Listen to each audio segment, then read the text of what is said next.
Hello guys, I hope you all are doing well और अपने exam की preparation काफ़ी अच्छे से कर रहे होंगे। तो आज मैं इस वीडियो में अपना एसबीआई क्लर्क मेंस का सेल्फ गिवन एनालिसिस देने वाला हूँ। सेकंड शिफ्ट में था मेरा कल, चूँकि मैं कल काफ़ी टायर्ड हो गया था, बारिश में थोड़ा भीग भी गया था, तो इस वजह से मैं कल अपना सेल्फ गिवन एनालिसिस नहीं दे पाया। और उससे पहले मैं आपको ये बोलना चाहूँगा कि अब जितने भी अब जीए के लिए अगर कुछ सोर्स लेते हो और आखिरी टाइम पर पढ़ने की कोशिश कर रहे हो, तो मैं आपको एक चीज़ बोलना चाहूँगा, बंद कर दो ये सब। अब आप है ना डेली करंट अफेयर को पढ़ना स्टार्ट कर दो, कोई भी सोर्स से। अब एसबीआई क्लर्क में देख लिया आपने, आरआरबी पीओ में देख लिया, अगर इसके बाद भी अगर आप कंटिन्यू उसी सोर्स को करोगे ना, तो सेम मार्क्स ही आने वाले हैं, कोई इम्प्रूवमेंट नहीं होगा। काफ़ी सारे कैंडिडेट बोलेंगे कि हमारे 15 सही हो गए थे, उसमें आए थे 17 आए थे, 20 आए थे, 25 आए थे। तो क्या सब के लगे यार? ऐसा नहीं है। न्यूज़ चैनल से भी पढ़ के हो गया था इतने क्वेश्चन, तो बाकी सोर्स से भी आपने इन्वेस्ट किस लिए करा था? कम से कम ज़्यादा मार्क्स आए, कम से कम एग्ज़ाम तो निकले, 35-36 तो लेकर आए। आपने 8-8 9 महीने का करा, फिर भी आप नहीं कर पा रहे हो 30 क्वेश्चन ढंग से। अब 35 वाले बोल देंगे आके, उनका खुद का भी तो ज्ञान होगा पहले का। ऐसा तो है नहीं कि सारा उसी से ले लिया है ना। तो जीए के लिए आप डेली पढ़ना, अब डेली सोर्स लेकर रखो। लाइवमिंट और मनी कंट्रोल है, बिजनेस स्टैंडर्ड है, कोई भी एक लोकल न्यूज़पेपर ले लो, इसका इंटरनेशनल यूज़ कर लो, है ना। तो इस तरीके से आप जीए की प्रिपरेशन अभी से स्टार्ट कर दो, मत सोचो कि एंड टाइम पे करने का काम। अब भूल जाओ, आईबीपीएस ने पैटर्न चेंज कर दिया। अब मैं अपना सेल्फ गवर्नमेंट पे आता हूँ।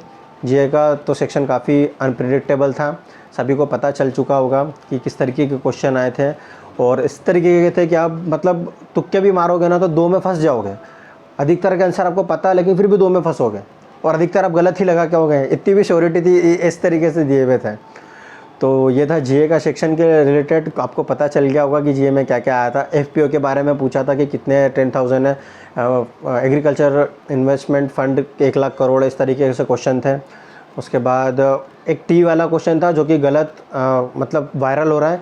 उसमें पूछा था टॉप प्रोड्यूसर, उसमें चाइना था, रशिया था, इंडिया था और एक और कंट्री थी, और चाइना टॉप प्रोड्यूसर है ना। उसका काफ़ी सारे वो जो चैनल वगैरह है गलत आंसर बता रहे हैं, सब कुछ गलत है, कुछ भी क्वेश्चन ढंग से नहीं बता पा रहे हैं। और कुछ एक चैनल है जिन्होंने काफ़ी अच्छे से बताया हुआ जीए को, ऐसा नहीं है, जिन्होंने एक्चुअली में जो क्वेश्चन आया था उस तरीके से बताया। एक नरेंद्र बत्रा कर एन बत्रा करके कोई क्वेश्चन था, नरेंद्र बत्रा, उससे रिलेटेड था। मतलब क्वेश्चन अच्छे थे लेवल। अब जीए का तो मैंने बता दिया, आपको पता ही चल के चुका होगा।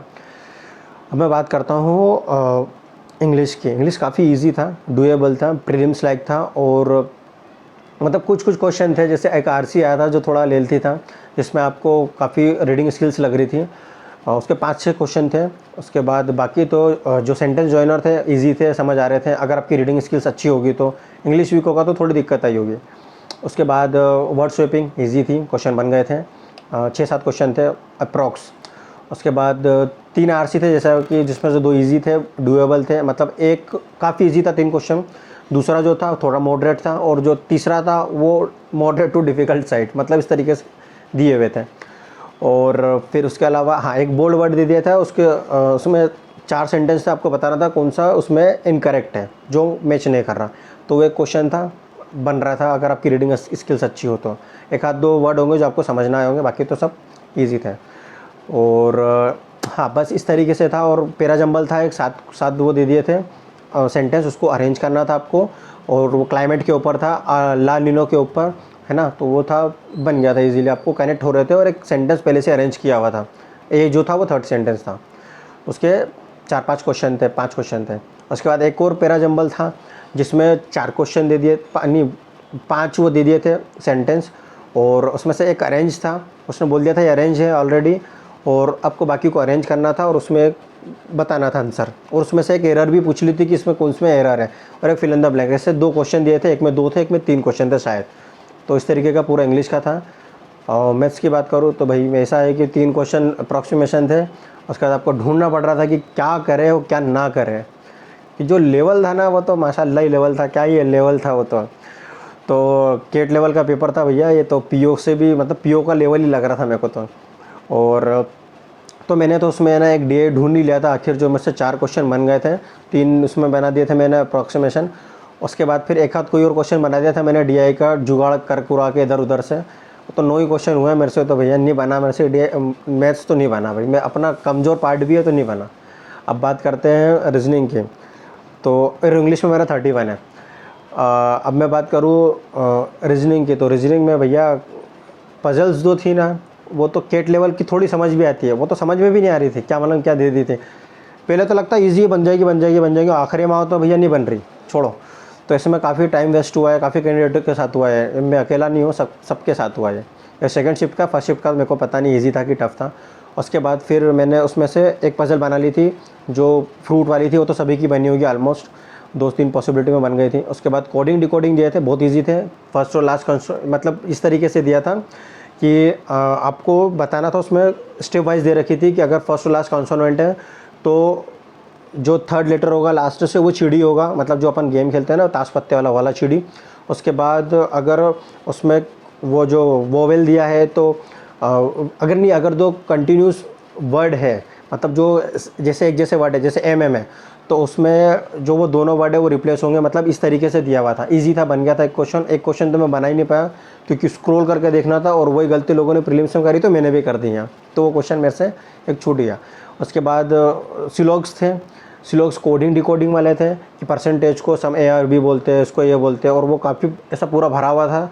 और सेम लाइक उसमें 2 क्वेश्चन थे, 3 क्वेश्चन थे, उसी तरीके की इनइक्वालिटी आई थी, और वो भी इसी तरीके से पूरी भरी हुई थी, आपको मतलब टाइम ही लग जाता उसको करने में, तो उस तरीके से था।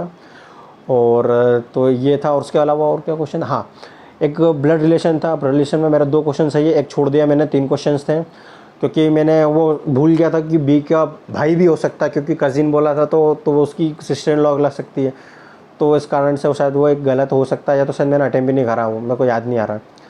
तो 2 क्वेश्चन उसके सही है, इतना तो मेरे को पता है कन्फर्म। अब उसके बाद मैं बात करूँ, एक मैंने डायरेक्शन वाली पजल बनाई थी, 3 क्वेश्चन थे शायद उसके, जिसमें PQRST करके 8 लोग दे दिए थे, उसके बाद 4 डायरेक्शन दी थी ABCD करके, वो भी डायरेक्शन भी नहीं बताई थी। डायरेक्शन में ऐसा बोला था कि जो C है वो A के साउथ ईस्ट में है, A जो है वो नॉर्थ में है, D जो है A के साउथ में है, फिर जो B है वो D के नॉर्थ वेस्ट में, इस तरीके से दिया था, मतलब आपको चारों को बिठाना था। उसके बाद PQRST दे दिया था, बोला था P की इनिशियल पोजीशन C से स्टार्ट होती है, कुछ दूर जाता है, फिर वो लेफ्ट न्यूट्रल लेता है, तो इस तरीके से दिया था। उसके 2 से 3 क्वेश्चन थे, वो भी मैंने बनाए, तो इस तरीके से पूरा था। और रीजनिंग में मेरा 20 अटैम्प्ट है, तो 29 टोटल हो रहे हैं मैथ्स और रीजनिंग को मिला के, और इंग्लिश में 31 है, और GA में मेरे जो सही हो रहे हैं वो 17 क्वेश्चन सही हो रहे हैं, तो अराउंड मेरे चांसेस कम है, मतलब टोटल मिला के। अब देखते हैं, महाराष्ट्र से डाला है, लास्ट ईयर 77 था, वैकेंसी ठीक ठाक थी, इस बार भी देखते हैं कि कट ऑफ तो मेरे को लग रहा है कि लास्ट ईयर से गिरना चाहिए। जहाँ वैकेंसी कम है वहाँ तो लास्ट ईयर के आसपास ही रहेगा, लेकिन जहाँ वैकेंसी ज़्यादा है ना वहाँ तो गिरेगा। स्पेशली मैं गुजरात की बात करूँ तो गुजरात का भी मैं कुछ भी नहीं बोल सकता, सब लगे हुए कट ऑफ बताने में, लोअर जोन हाई जोन कर रहे हैं, सब लगे हुए आगे की एग्ज़ाम की प्रिपरेशन नहीं करवा रहे। तो ये था पूरा एनालिसिस। और पेपर में बता दूँ लास्ट ईयर से टफ़ था, है ना, इजी नहीं था, टफ़ था, डोंट वरी। और सेकंड शिफ्ट वाले होगा नॉर्मलाइजेशन, टेंशन मत लो, आगे की प्रिपरेशन करो, छोड़ दो, जो गया वो गया। और GA के लिए मैं स्पेशली बोलना चाहूँगा कि आप अच्छा सोर्स यूज़ करो, बंद कर दो कोर्स लेना, नहीं आया क्वेश्चन मान लो, क्यों फोकट में टाइम वेस्ट करना, क्यों बोलना लोगों को कि इतने आ गए भैया, 10 महीने का करोगे 12 महीने का डेली करो, इससे अच्छा। तो ये थी एक पूरी information, that's all from my side, thank you.